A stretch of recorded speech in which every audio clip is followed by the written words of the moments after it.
This program might contain strong language. If you think you may be offended, switch off now.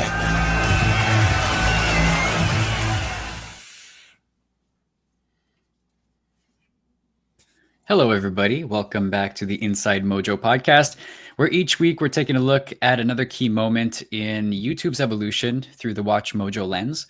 I'm your host, Rob, and with me, as always, is WatchMojo's co-founder and CEO, Ashkan Karbasfrooshan. How are you today, Ash? Very good. This is not vodka. It's just water. I'll take your word for it. So this week is episode 11. We have actually planned 20 episodes for this series, and we're halfway done. So how's it gone so far in your view? It's been interesting, but I realize I'm a bit in arrears with regards to the voiceover of the actual documentary that spawned this podcast. So I have a bit of making up to do, but Is that on schedule? When is that expected to come out? Well, I mean, I could do the VO of like a 90-minute documentary in like a couple hours. It's more the editing. So I will be emailing you and asking you some questions about that. But yeah, the material is done. I just have to record it. I got to do the work there. For sure. Happy to help. I'm sure it'll come together easily enough. Yeah. So today we are talking about Vanity, from Expos to Yankees, PR, Pewdiepie, Tom Holland, and the Vidcon keynote. So there's a lot to cover, but let's jump into it with a bit of industry news first. Apparently, Roblox and YouTube have announced a new partnership. What does this mean? So as I've said, if any company, if somebody asks me like which company reminds you the most of early-ish YouTube, I'd probably say Roblox. Similar UGC platform that started off like a bit weird, what is this? And then the users who were on Roblox, most of them probably maybe not as engaged as much as they were, but they've probably stayed with the platform as it professionalizes. And now you have like marketers joining the platform. And yeah, so what does this mean? To their credit, Google, YouTube, pretty smart. Well, Google more than YouTube. So Google will be tapping into Roblox's platform to reach that audience. Roblox already does a good amount of ad sales. Most of their revenue comes from Roblox. But Google, being the most successful ad company in the world, will be able to benefit itself, benefit its clients. It'll obviously drive incremental revenue to Roblox. So I love it. I own shares in both companies. It goes to show, like, I thought maybe eventually a Microsoft or Google would just outright buy Roblox. Possibly even Amazon. They could see it as related to their Twitch platform. No, I like it. I mean, I'm not on Roblox myself, but I do think it's it's a very, very promising business, and this is a smart move for both. And just for more context, what they're doing is they're granting rewards for players in Roblox for watching ads through Google AdSense. Yeah, which is a bit not taboo, but like historically, Madison Avenue doesn't like it when you incentivize audiences to watch ads. Makes sense. You don't want to pay people to sit through ads because it creates like, weird incentives. But, given the nature of Roblox, it's not crazy, I guess. And again, it just goes to show how Google has built this awesome ad platform that they can monetize everything.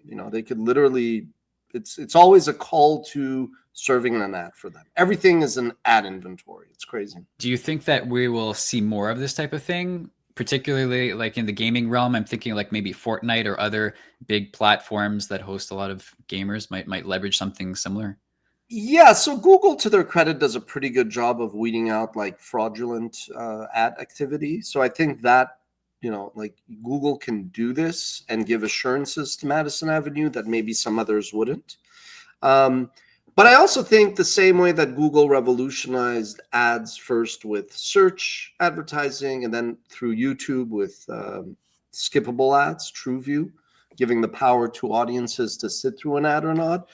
I do think, younger audiences, like my daughter who's 14 now, when she was like 4, 5, 6, when she would see an ad and dad couldn't skip the ad for her, she'd lose her mind. And that was just like a change in behavior that to our generation was crazy. We sat through the stupid ads. We had no choice. Well, we enjoyed commercials, the good ones to a certain Good ones, extent, yeah. even, and I it made fun of provided. bad ones, but yeah, no, it's a different behavior basically. Yeah, it provided a good bathroom break too, in the middle of your favorite show. And then the shift to subscription kind of like erased that, but we're moving back into that direction because even some subscription services now have tiers that include ads. So is this a return to kind of like the norm that we used to have? Yeah, I mean, as we've talked about it, the whole AVOD, advertising video on demand, is a much bigger opportunity than subscription video on demand. But I think what you're alluding to, I'm not saying this as a commie there, like these are greedy capitalists. I think what these companies realize is there is like skimming the market. Yeah, there are some people who would pay. I mean, Netflix is now $25, whatever it is.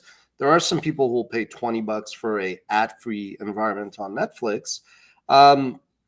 But many people don't want to pay that. So they're like, oh, what if we had a lighter ad load and that's only $10? So yeah, I think you're going to see that kind of hybrid pricing model more and more for sure. All right. Well, before we get into the meat of today's episode, we have a poll that just went up on the WatchMojo YouTube channel, and we want to know, how do you define success? Basically, how do you know when you've made it? Is it when you've got money, when you've got fame or notoriety, when you've got haters after you, or when you feel personally satisfied? So weigh in with your thoughts there on our YouTube channel, and we'll revisit that at the end of the episode. So last week you mentioned a few books. So let's use those to set the scene for today's episode. Yeah, sure. I mean, look, we're not saying anything new. Reading books is a tremendous source of wealth of knowledge and whatnot. I think that goes without saying to, like, if you are a historian or like an English major. I think business people and entrepreneurs underestimate the value of business books, not just like Built to Last, the habits of highly effective people. Some of the most rewarding books I've read are biographies of famous, business builders, entrepreneurs, whether it's The Chief on William Randolph Hearst, whether it's The Publisher on Henry Luce. Yeah, I mean, those books are kind of like blueprints, When I tweet or write on LinkedIn, sure, it's therapeutic, sure, it's helpful to gather my thoughts. And as you could laugh, it's fair, but it's interesting to have like unfiltered thoughts from a builder. What did he or she see when they made these decisions? That's kind of rare, like history. We don't really have firsthand knowledge of what was William Randolph Hearst thinking, what was Rupert Murdoch thinking. So I always thought it would be pretty cool to leave that eventually for others, as much as it's helpful for me. Anyway, but yeah, these books are, they really, really helped me. And yeah, like mid 2010s, I remember vividly reading the Publisher, which was on the history of like Time, People, Sports Illustrated, Fortune. And yeah, I was like, you know what, maybe I'm getting a bit complacent. Maybe I'm getting a bit in my own routine. And I was like, look, I'm like, if you as a founder aren't like ambitious anymore, or you feel you've reached a certain level of success, because sure, the first 6-7 years were really hard, and you don't have that stamina, you don't have that drive, that fuel and fire. Yeah, I was like, maybe you should fucking step aside and pass the ball to somebody who's going to come and take some shots on that, aim for the fence. But then I was like, no, I still have that fire and fuel. And I was like, as we've covered, I was like, I just have to get out of my comfort zone to push the team without it seeming like you're not appreciative or have gratitude, just for them to realize if you don't innovate and adapt, you're going to fucking die. Right. It's as simple as that. So good part of what we're talking about today is around 2016, when WatchMojo was kind of like at the apex of its lifespan in terms of viewership, maybe influence on YouTube. I'm not sure how you would define this period, but we're talking about a period of time when huge names like PewDiePie were acknowledging WatchMojo and actually roasting us. So how did you kind of interpret that when you saw the type of reception that we were getting and the way that people were talking about us? So let's watch it then. Yeah! Finally! It finally happened. My favorite channel. My favorite channel finally did a video on me. I'm talking, of course, about WatchMojo. If you don't know WatchMojo, that's like you don't know Jesus. WatchMojo, the greatest top 10 channel of all time, with such classic titles as Top 10 Anime Chefs.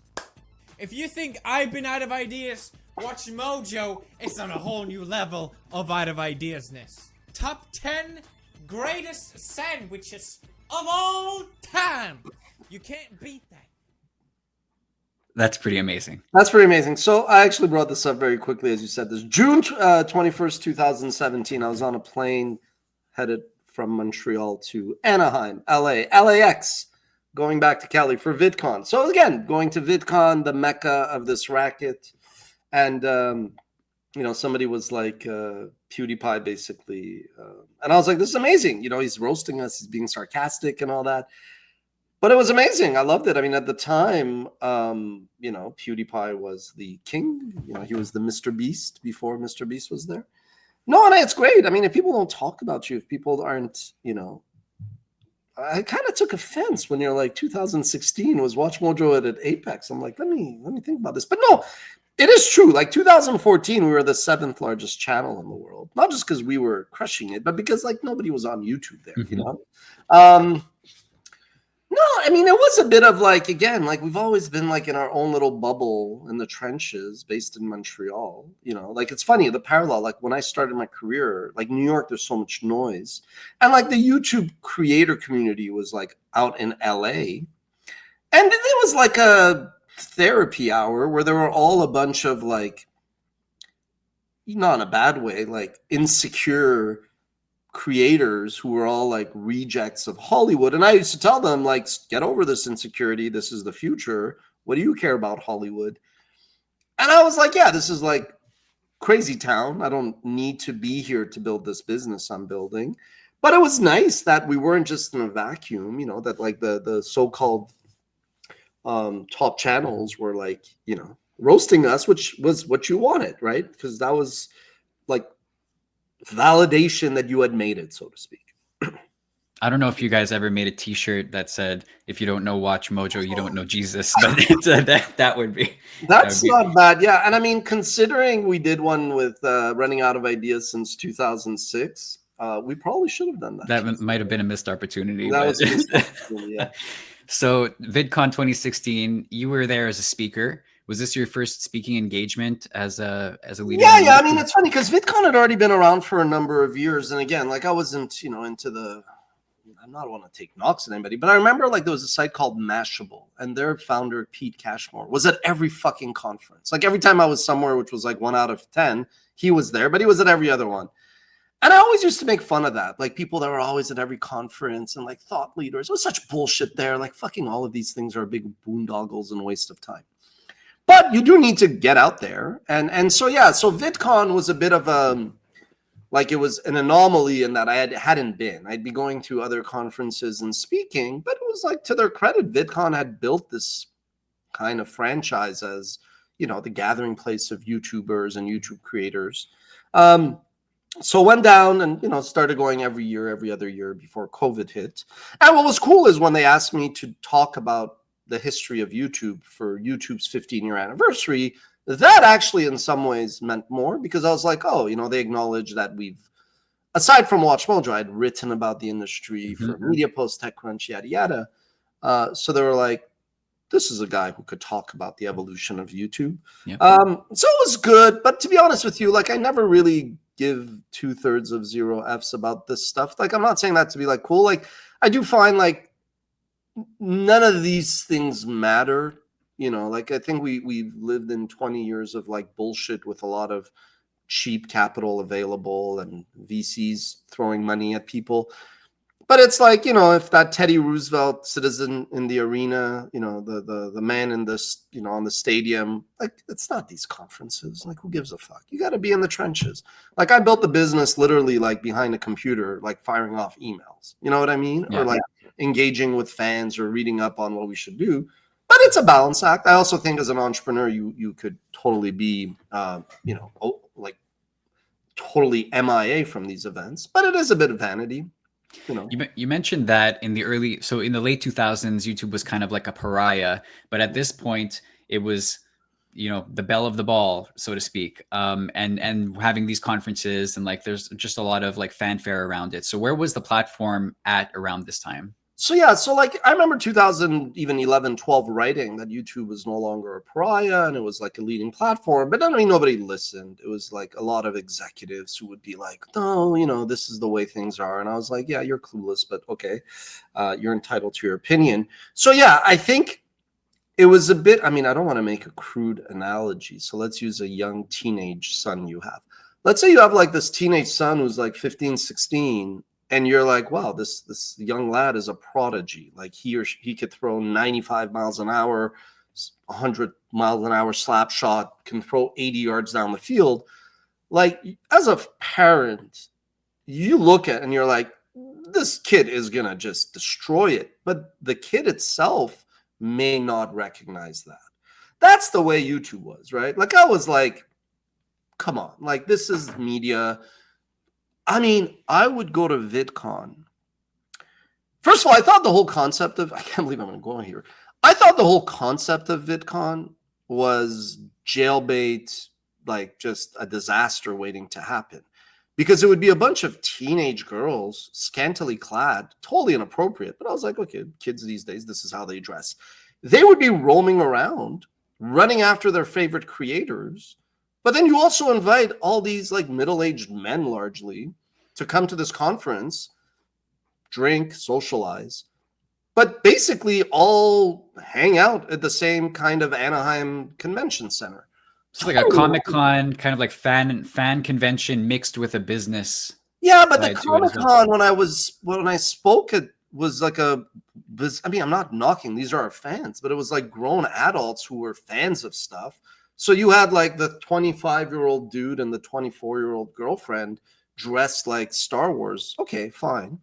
But VidCon is like 14, 15, 16-year-old girls running around screaming. And you're like, this seems like a bad idea on many, many levels. But again, what do I know?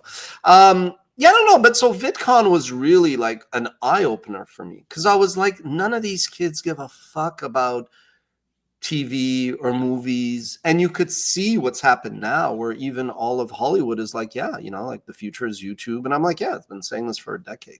But VidCon really captured that well, and then it got acquired by Viacom, Paramount, and then COVID hit, and you could argue, is it relevant today? Probably not as relevant as it used to be, but it was a microcosm of this whole YouTube revolution.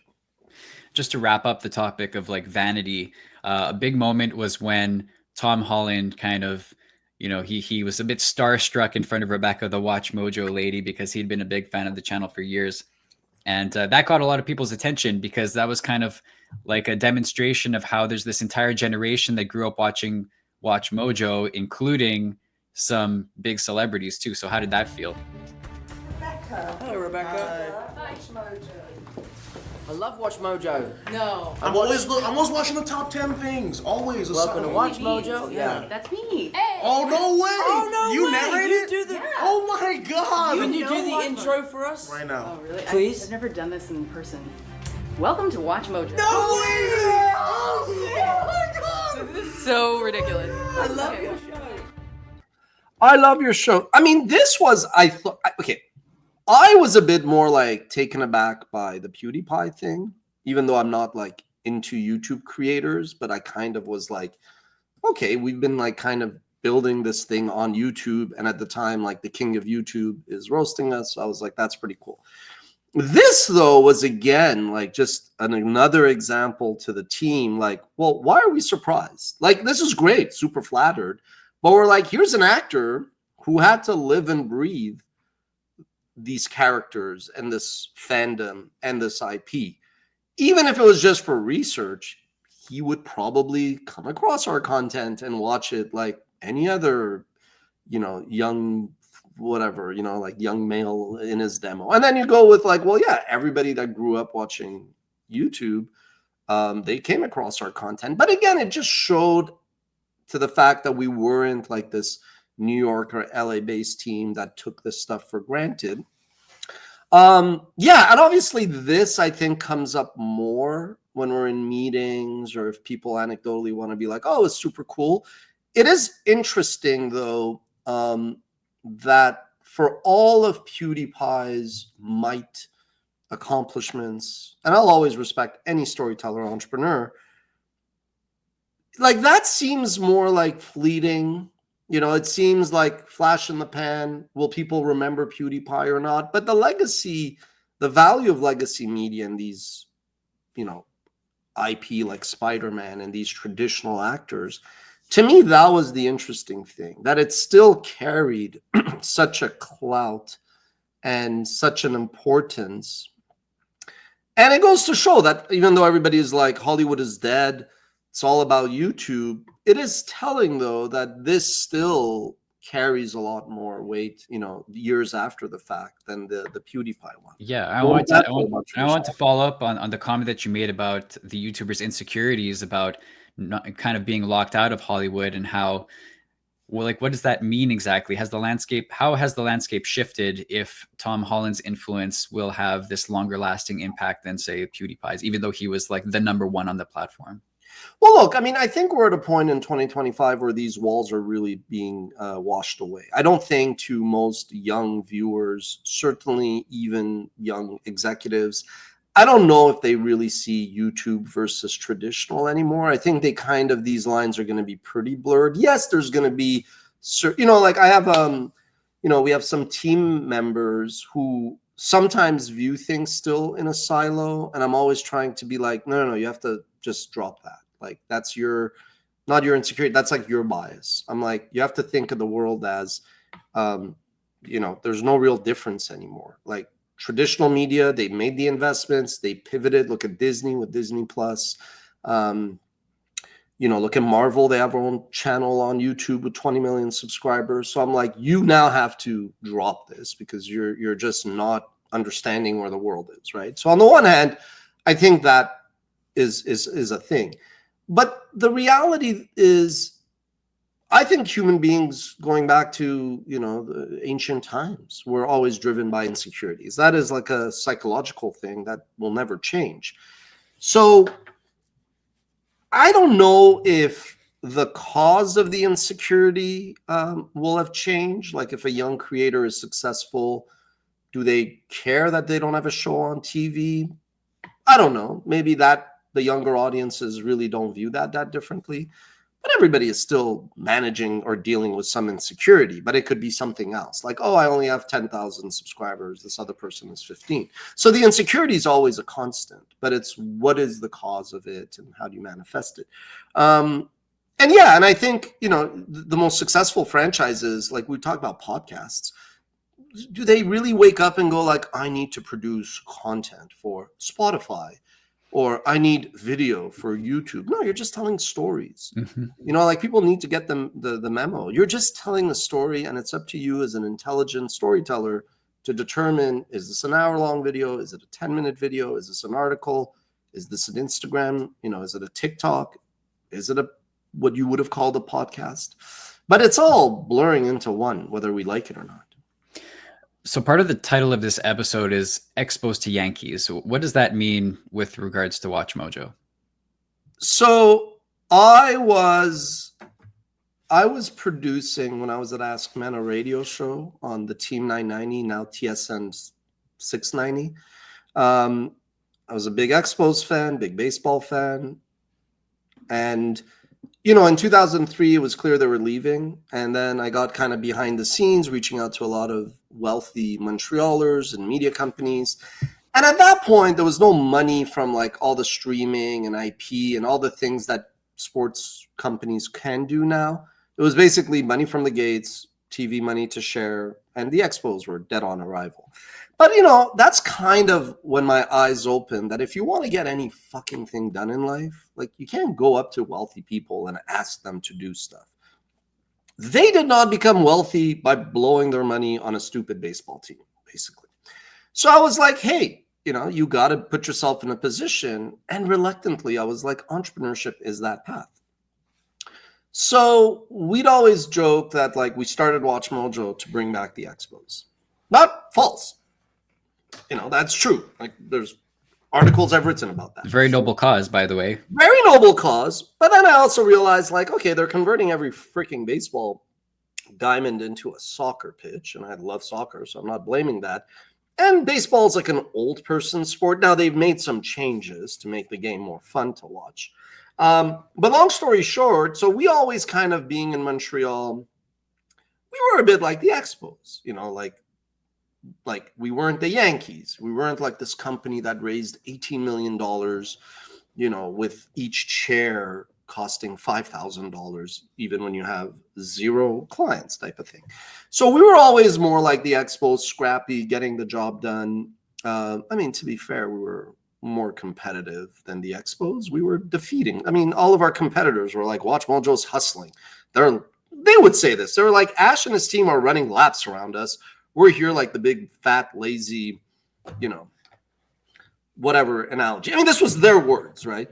And I was like, okay, that's nice. But so around the time of reading the publisher and all this, yeah, I was like, you know what? I got a great team of soldiers.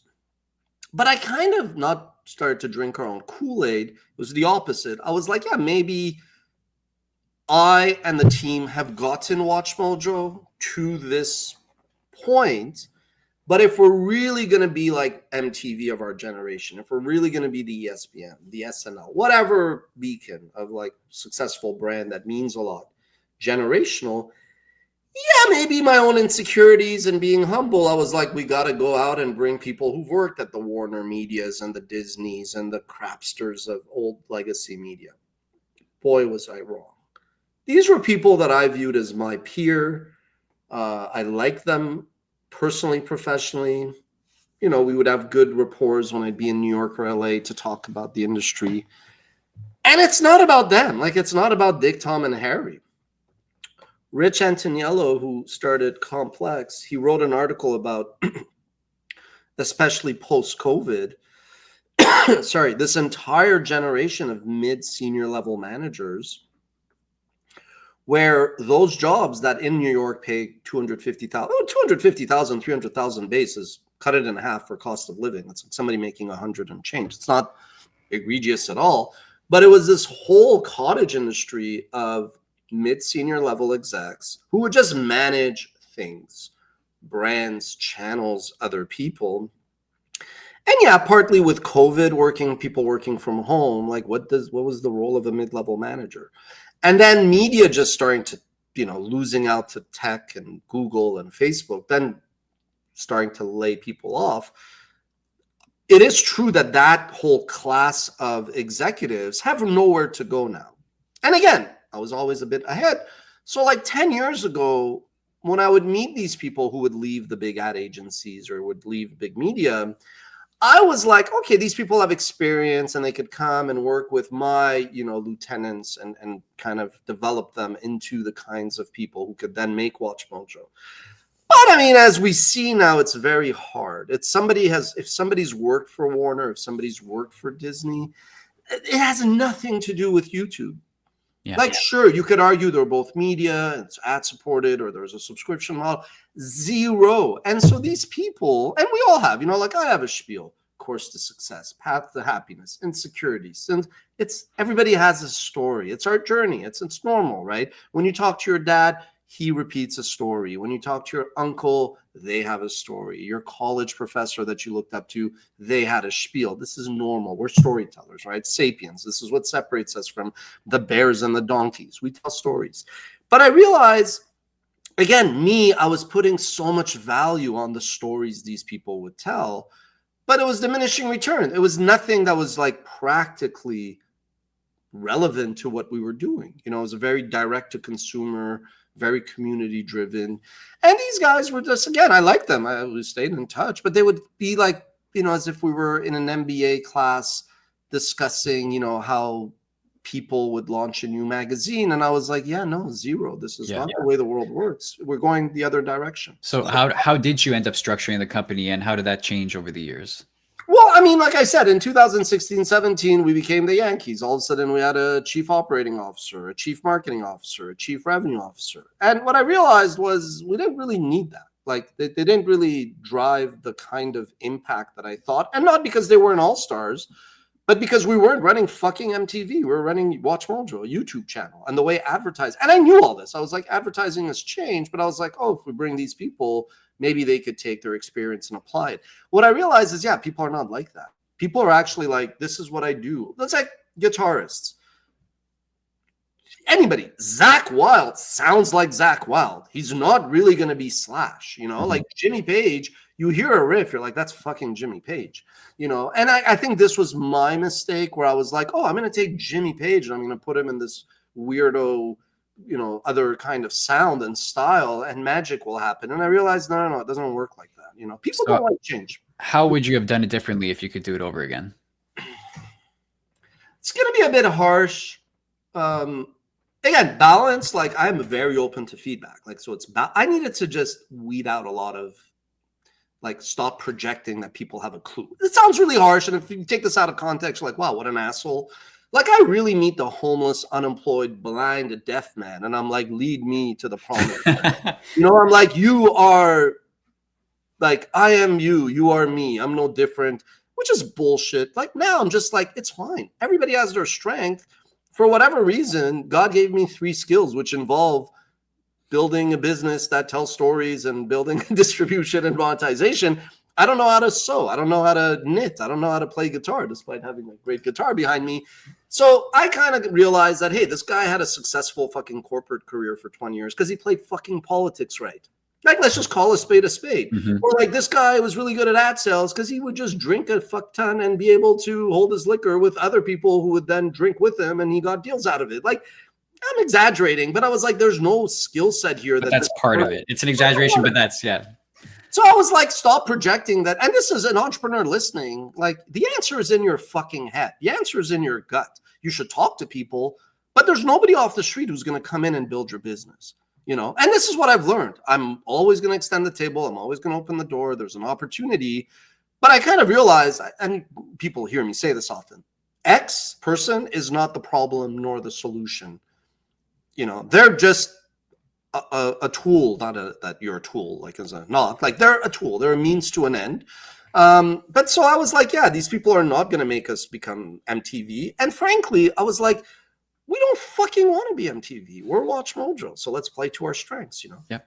Fast forward to 2019, and you did the keynote at VidCon that year. Yeah. So at that moment, did you kind of feel like you had made it?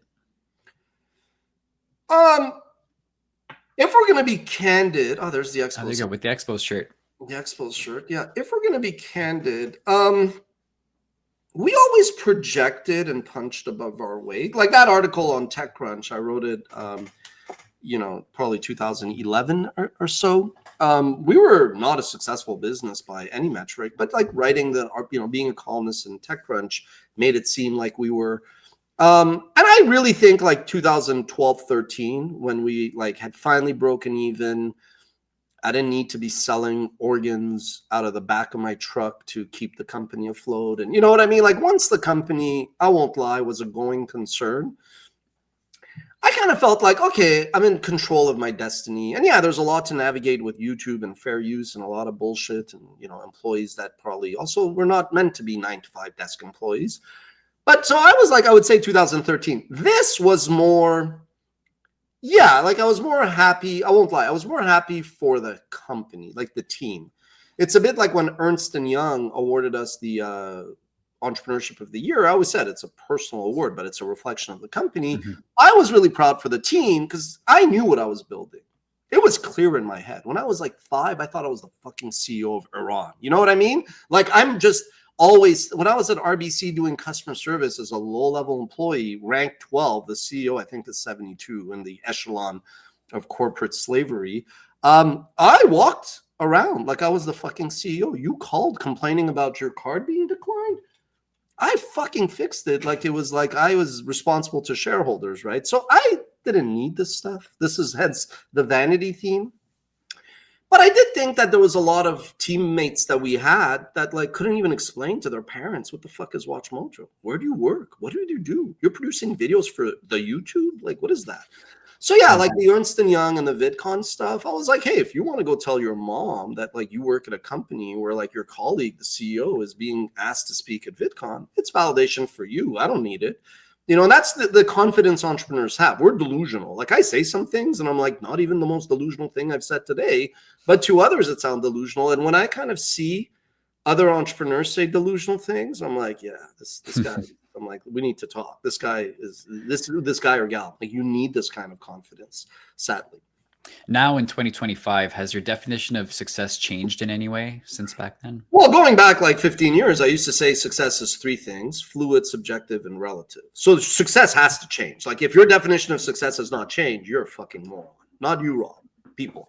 Yeah, I mean, I read the Kinko's. I don't want to take credit, and this was not planned, but since you asked, the Kinko's CEO, he was like, you know what success is? Success is when your kids, when they're older, want to be with you. You know, That's very nice. That's very nice. I get that. So to me, yeah, I won't lie. Success is being able to cook if I want to, take my dog for a walk. I mean, I work 7 days a week. You know, I don't care. You know, but success is just, to me, success is not dealing with fucking I don't want to use the R word. Somebody called me out on YouTube, on Twitter. That's fair. Success is not working with fucktards. Much better. Great. Much better word choice. No, because I'll tell you what, you could have the R word, which I will not use, and I apologize, which is more like people who are sometimes slow, no vindictiveness. That's fine. I'm slow. If somebody explains neuroscience to me, I'm like, I don't get it. So moron is just somebody who's dumb. They're not slow. Like you could be successful. Fucktard is also people who just, you understand, are going to mess things up. There's either malice or vindictiveness or resentment or jealousy or just not good energy people. So success is, yeah, like if you don't have to work with people you don't enjoy, on projects you don't enjoy, that today is success, you know, like, you know, but yeah, success has to change. Like if your definition of success doesn't change, there's a problem. Where I think success is bad is that relative. People unfortunately look at their neighbor and they're like, oh, you got the 2025 you know, Homer Simpson car. I need to go buy the bigger. I think that's part of Western. I mean, even in crazy town, other parts of the world, people always look at I try to avoid that. But I do think that the fluidity of success is key, and the subjectiveness is whatever you think it is. But the relativism of success is not healthy, where you're looking at even like, you know, there are parts where I'm like, oh, I miss it in the 2010s meetings, but then I'm like, okay, there was a lot of spinning of the wheels for nothing. You know, now it's like my life, I don't need complexity. If people add complexity that is not healthy, I just shut them out. I'm like, here's the beauty. I don't have to deal with you. Like, I'm not better than you, but I've earned it. I don't have to work on this project. I don't need to do this. Well, let's find out how our audience defines success with the poll that we left. So we wanted to know how do you know when you've made it? And I think unsurprisingly, 77% of people say you've made it when you're personally satisfied, which kind of echoes what you just said, Ash. Followed by 13% saying when you have the money. That's, you know, there's a subset of people for sure who are more concerned with that. And then 6% when you've got haters, and 3% say when you have fame and notoriety. So look, the biggest fucking dishonest pieces of shit in the world are those who kind of are like, money's not important. Fuck you. Money's important when you don't have it. Like, let's just not be crazy here. Like, money's not important because of diminishing returns. Yeah, if you're a billionaire, that extra million doesn't matter, but it's so intellectually dishonest. I worked for a guy once who was like, we're all in the same boat. I'm like, bro, we're not in the same boat, but go on. Tell me how we're in the same boat. So yeah, that's part of it as well. But interesting. What percentage said it's the haters? 6%. Oh, okay, that's interesting. Yeah. That I refer to that as the Nickelback effect. When you know, when more people hate you than love you, I think you know that you've So you play what instrument? Guitar. Guitar. So you bring up Nickelback. So if you could, did you ever want to be a professional musician? Like somebody who earns money from playing? Yeah, for sure. That was a big aspiration when I was younger. So if you could have Nickelback's career In a heartbeat. yeah. I actually respect them. I think that they're all great musicians. I think that they have a very formulaic style of writing, and they're corporate in that sense. They know how to structure songs for mass consumption. But I respect them as musicians and as business people for sure. Yeah, I mean, it's funny because you may have heard me, like when we used to do especially more music lists, people were surprised, like, wow, Ash likes everything. He likes Taylor Swift. I'm not, these are great talent, but I'm like, always go for what it is. I'm like, in that genre, that's how it's not the Aussie fan that's listening to Taylor. It's like as a pop fan, what is this good or bad?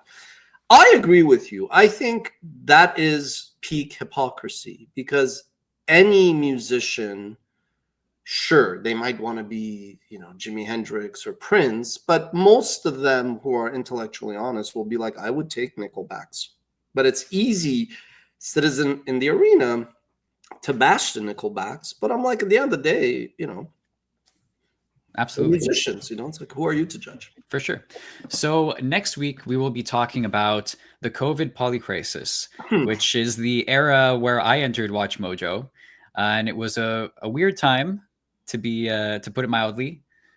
How did that go for the COVID crisis? I mean, we'll talk about COVID. COVID was a batshit crazy. I'll never forget. I was in LA a month before. My birthday's March 12th. March 12th, 2020 is when they shut down. So I remember. I have a good memory.